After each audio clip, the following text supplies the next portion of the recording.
Bismillahirrahmanirrahim. An Abi Sa'id Sa'd bin Sinan Al-Khudri radhiyallahu anhu. Dari Abi Sa'id Sa'ad bin Sinan Al-Khudri radhiyallahu anhu.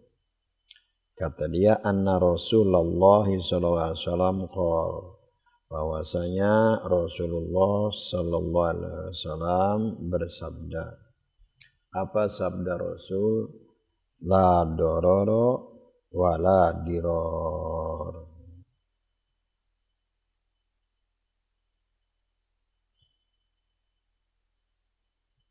La dororo, jangan kamu membahayakan orang lain. Wala diroro, dan jangan kamu dibahayakan. Karena susah terjemahnya itu. Dibahayakan orang lain. Jadi, iya. Iya. Dilarang membalas ya. Jadi memang begitu sabda Rasul indah sekali ya. La dororo wala diror. Jadi kalimatnya dari satu kata. Nah ini pengertiannya yang sangat luas itu. Sehingga ulama macam-macam. Kalau la dororo, jangan kamu membahayakan orang lain. Begitu. Tapi wala diror itu yang susah terjemahannya itu. Jangan kamu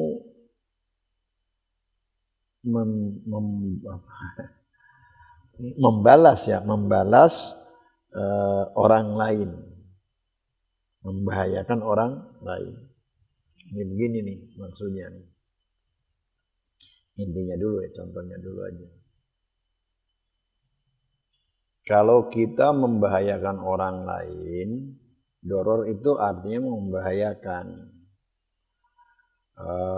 Lawannya memberikan manfaat. Jadi kalau lawan daripada doror adalah an-naf'u, memberikan manfaat. Jadi kira-kira doror itu pengertiannya menyusahkan orang lain. Doror. Itu jelas kita sudah paham itu ya. Tidak boleh kita menyusahkan orang lain, banyak sekali gitu. Larangan-larangan seperti itu kita berbuat zalim kalau begitu. Kalau diror artinya kita membahayakan orang lain sebagai muqabalahnya, sebagai balasannya gitu. Jadi muqabalahnya. Jadi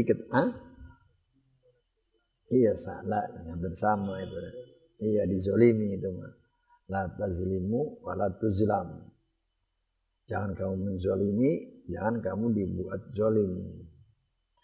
Ini pengertiannya begitu. Pengertiannya kamu jangan membahayakan orang lain. Yang kedua, kamu jangan membalas orang lain, membahayakan orang lain, membahayakan orang lain karena balasan. Kalau menzolimi orang lain kita sudah paham ya. Jadi orang lain sudah paham. Yang kedua begini maksudnya. Yang kedua nih, yang dilarangnya.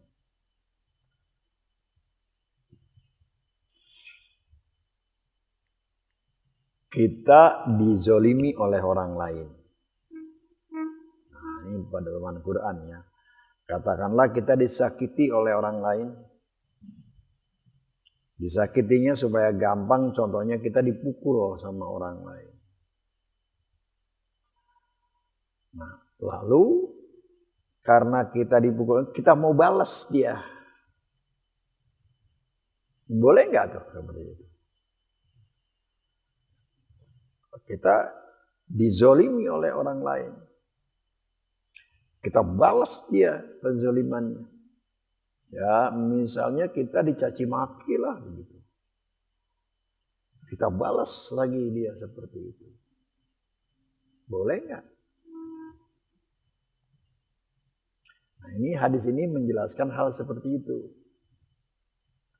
Jadi famani tada fa'tadu bimislima tadaitum begitu. Yang kita baca di Ar-Rahman. Kalau begitu, kalau dia nyakitin kamu, ya di sana sih bukan nyakitin ya, kalau dia nyerang gitu. Maka kamu sakiti mereka, tetapi bimislima tada, sebanding dengan perlakuan dia. Jadi kalau orang mencaci maki kita boleh caci maki dia. Boleh. Itu namanya kisos dalam Islam. Kalau kita dipukul, kita boleh pukul dia. Ini bicara boleh. Nah, yang paling baiknya adalah kita maafkan. Jadi kalau kita dipukul, kita nggak balas, kita maafkan. Kalau kita dicaci maki, kita nggak balas mencaci maki. Lalu kita maafkan. Ini yang paling baiknya kayak begitu. Nah, hadis ini bukan itu. Kita dipukul, kita kan boleh membalasnya. Tapi balasnya berlebihan gitu. Jadi melampaui batas, ini diror namanya gitu ya. Jadi maka diterjemahkannya apa itu? Bukan begitu. Jadi maksudnya melebihi gitu. Gak adil kayak begitu. Kita dicaci maki, kita balas dengan mencaci maki lagi, tapi mencaci makinya melebihi kayak begitu. Itulah namanya kita berbuat zalim juga kalau begitu kan. Berbuat zalim. Itu yang harus membahayakan kayak begitu. Itu yang tidak boleh. Tidak boleh kita membahayakan orang lain. Udah sedikit aja lah segitu. Nuktah. Ini ada catatannya.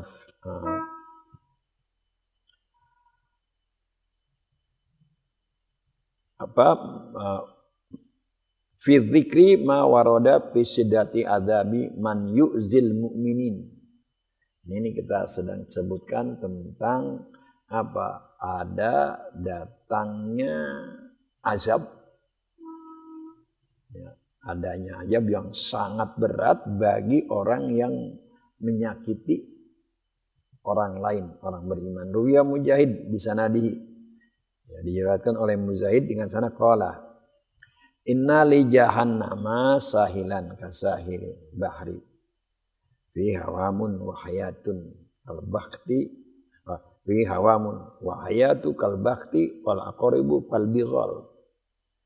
Sesungguhnya neraka jahanam itu punya pantai. Ada pantainya seperti pantai yang laut kita seperti itu.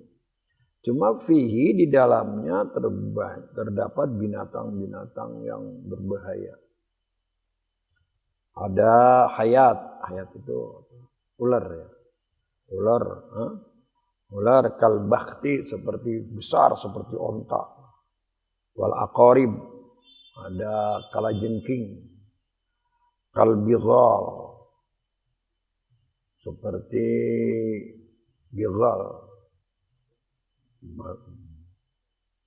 Ya kayak kuda ya. Fa idza staghatha ahlun nari qalu sahin. Maka ketika minta pertolongan penghuni neraka itu dikatakan ada pantai-pantai sebegitu, mungkin dia teriak-teriak kali ya. Fa idza ulqu fihi sallatu alaihim tilkal hawaim. Begitu mereka dilemparin, diserbu langsung dia disambut, diserbu, kuasai oleh binatang-binatang tadi. Wataquda asfarahu ayunihi wa syafahim wa masyaallahu minha. Ada yang diserang apa itu oleh binatang itu, ada yang diserang matanya, ada yang bibirnya sesuai dengan dia lakukan kezalimannya, soalnya begitu.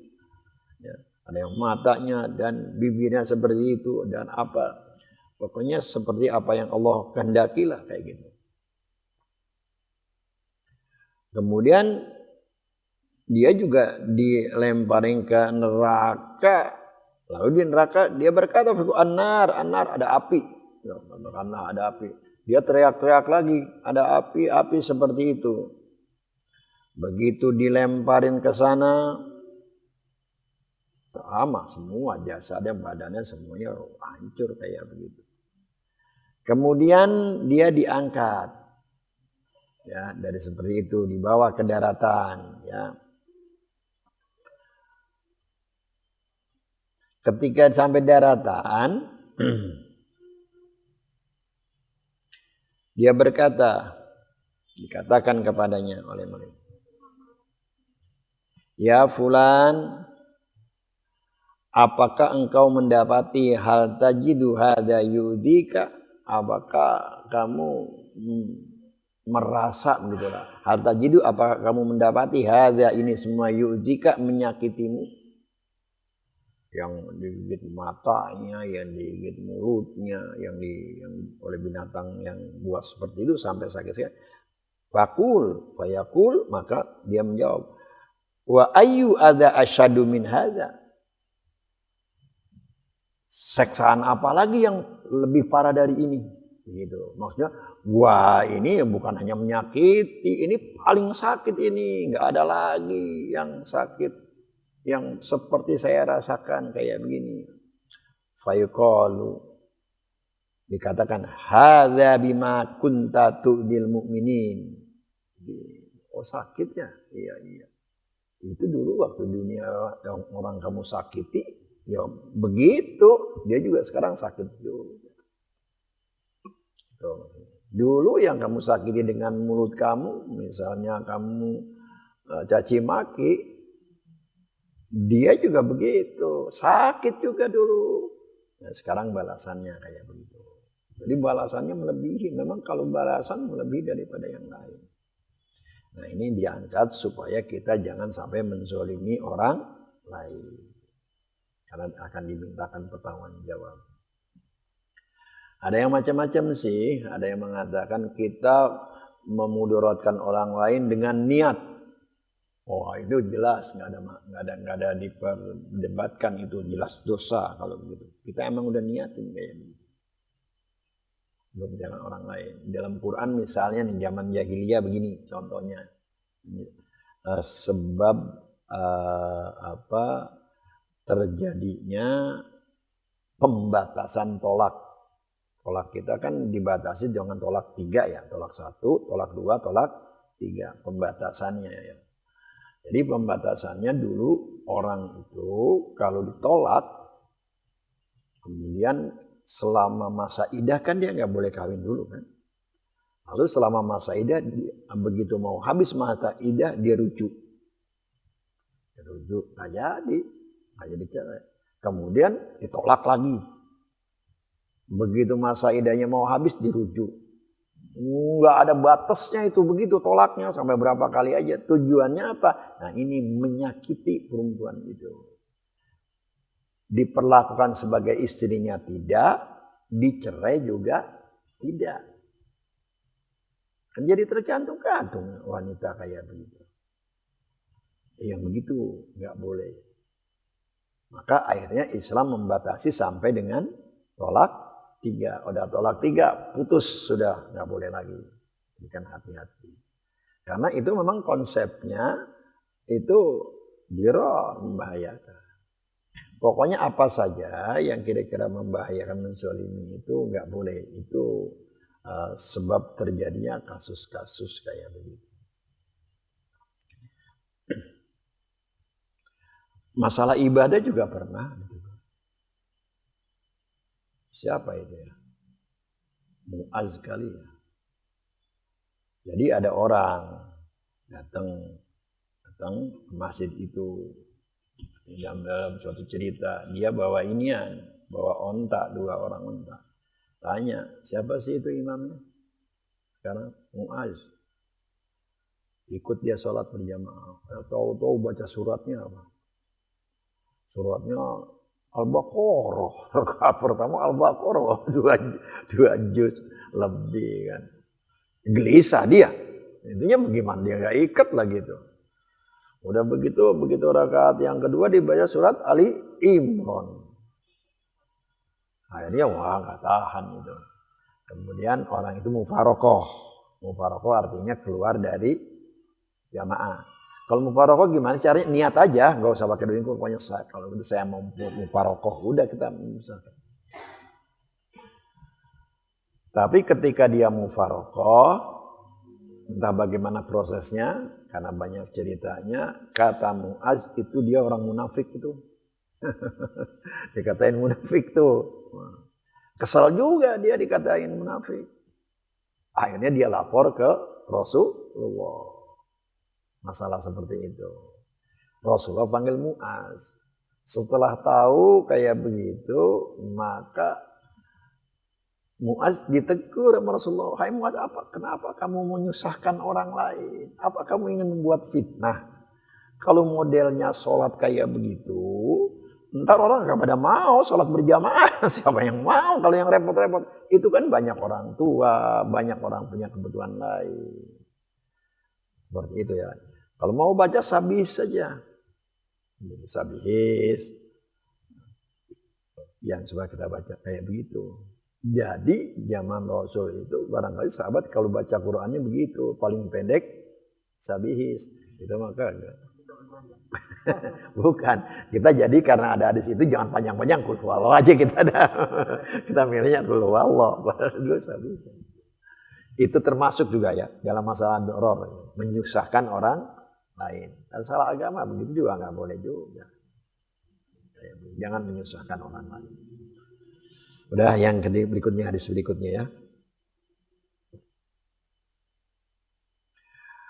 An Ibni Abbas radhiyallahu anhuma anna Rasulullah SAW qala law yu'tan nasu bida'wahum ladda'a rijalun amwala qaumin wa dima'ahum lakinil bayyinatu alal mudda'i wal yaminu ala man ankara. Lau yu'ton nasu, kalau diterima atau diberikan seseorang bidakwahum sesuai dengan dakwahannya, tuntutannya ya.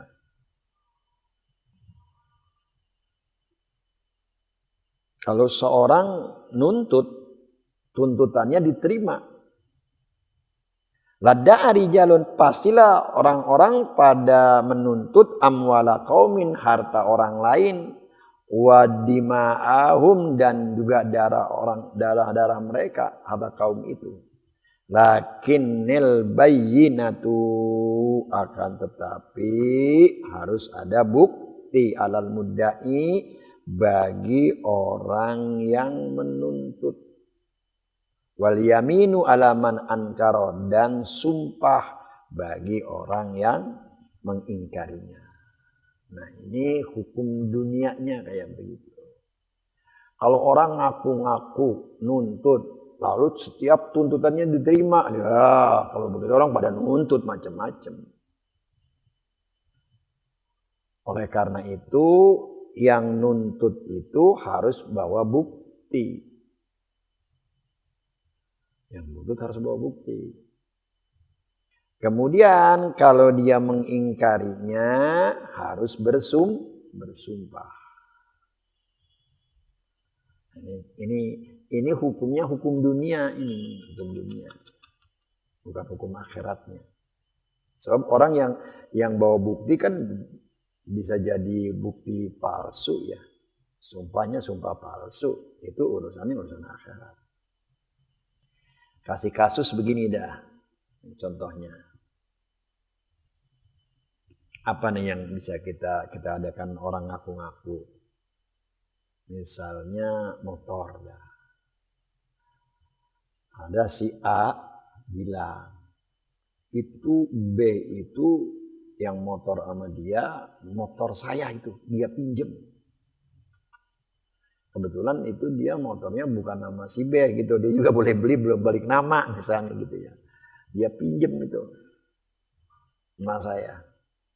Lah kata si B, enggak, motor saya nih, saya boleh beli. Akhirnya ke pengadilan, kan mestinya kalau begitu mau bagaimana? Ini kan usulnya ke pengadilan.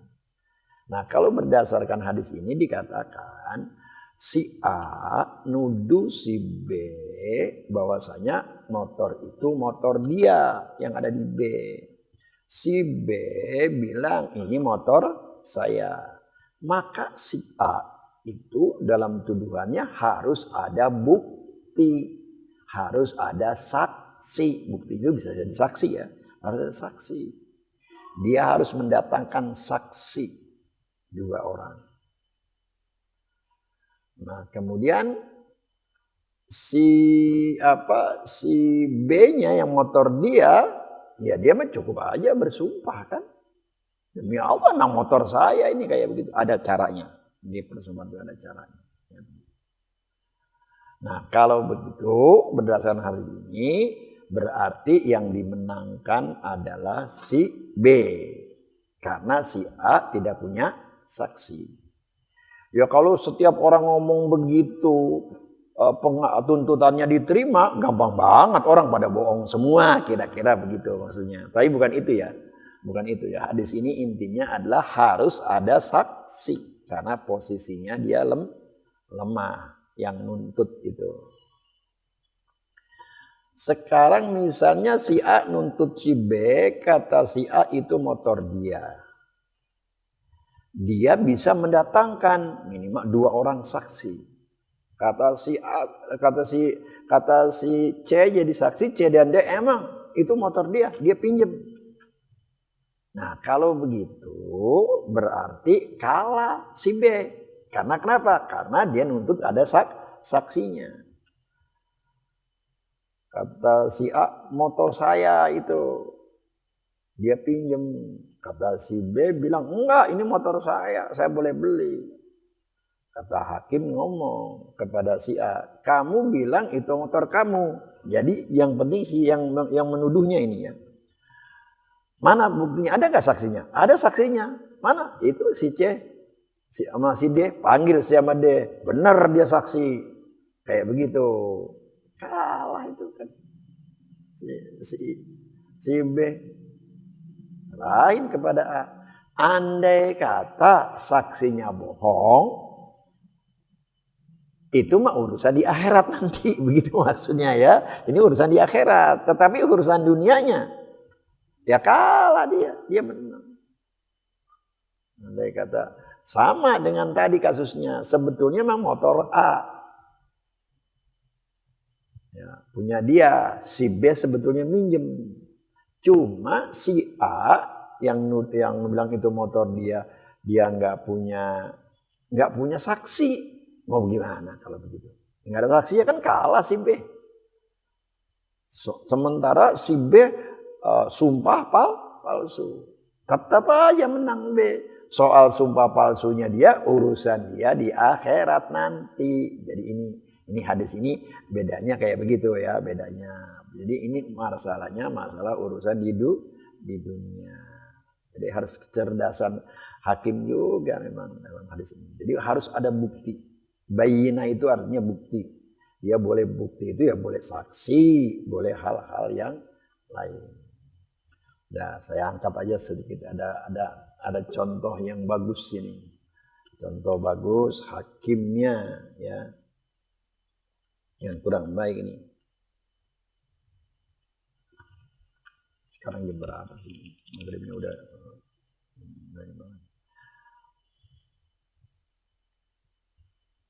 Dikatakan an Ikrimah qala. Kata Ikrimah nih ceritanya. Kanatil qudha'u fi zamani Bani Israil salah satu. Ini ada hakim 3 orang nih. Ya, pada zaman dulu bukan zaman Nabi Muhammad. Tapi zaman dulu Bani Israil ada 3 orang hakim. 3 orang.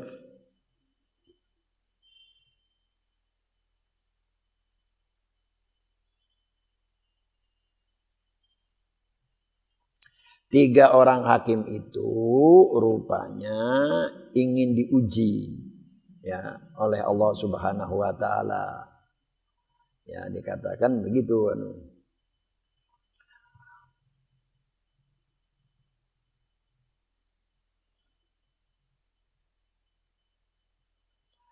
yang satu orang itu hakimnya itu jujur. Yang 2 orang hakimnya enggak jujur. Kemudian Allah mengirim kepada hakim itu malaikat untuk menguji mereka. Datanglah malaikat. Fawajada rajulan yaski bakhorota alamain. Maka malaikat itu dapetin orang laki-laki lagi minumin bakorohnya, sapi. Jadi ada orang penggembala sapi lagi minumin sapinya, yaski bakorota alal ma wa khalafaha ajlatan. Di belakangnya itu di samping sapi yang minum ada anak sapi. Ada anak sapinya. Fada'ahal malak. Maka itu anak sapinya itu diajak sama malaikat. Malaikat yang juga menyerupai orang. Wahwa raqibun parsan. Dia naik kuda. Malaikatnya datang naik kuda. Begitu diajak yang anak sapinya satu. Fatabi'at hal ajalat. Itu anak sapi ngikutin yang orang laki-laki tadi. Akhirnya fatakhasoma, keduanya terjadi perselisihan, perselisihan lah ya. Faqala bainahumal qadhi. Kata keduanya ngomong, ya kita bawa aja deh. Kemana? Ke qadhi. Faja ilal qadhi al-awal, datang kepada hakim yang pertama. Fada'afa ilaikal malaku durratan kanat ma'ahu. Itu malaikat, yang malaikat ini dia kasih hakim yang pertama sejumlah barang berharga. Durrah itu mutiara ya, sejumlah mutiara yang berharga kepada hakim yang pertama. Wa qala lahu, dia ngomong kepada hakim, hukum bi annal ajalata li. Pokoknya putusin ya, itu anak sapi punya saya. Nyogoklah ceritanya dia, anak sapi punya saya, nyogok. Faqala bimaza ahkum, gimana caranya nanti kayak gitu. Qala arsil faros wal baqarah wal ajalata fa in tabi'atil faros fahiyali. Begini caranya, lepasin semuanya, kuda lepas, sapi lepas, anak sapi juga lepas. Ntar kalau anak sapi ngikutin kuda, berarti dia itu punya saya, gitu. Caranya gitu aja. Akhirnya benar ya. Jadi fa'in tabi'atil farosa fahiyali. Kalau anak sapi itu ngikutin kuda, maka anak sapi itu punya saya. Fa'arsalaha, dilepas. Akhirnya tiga-tiganya. Fatabi'atil farosa. Itu anak sapi ngikutin kuda. Menang ya kan. Gak tahu nih kenapa begitu ngikutin kuda ya. Udah selesai menang berarti dia. Datang lagi hakim yang kedua. Hakim yang kedua juga disogok juga kayak begitu. Disogok. Sama kasusnya kayak tadi. Gimana caranya? Caranya gitu, lepasin aja 3. Begitu dia lepasin ya. Yang ketiga, yang kedua dilepasin, ngikut lagi tuh. Ngikut apa? Ngikut kuda. Berarti kan menang tuh yang malaikat. Padahal itu bukan punya dia kan. Ini lagi ceritanya orang-orang ngaku-ngaku seperti itu.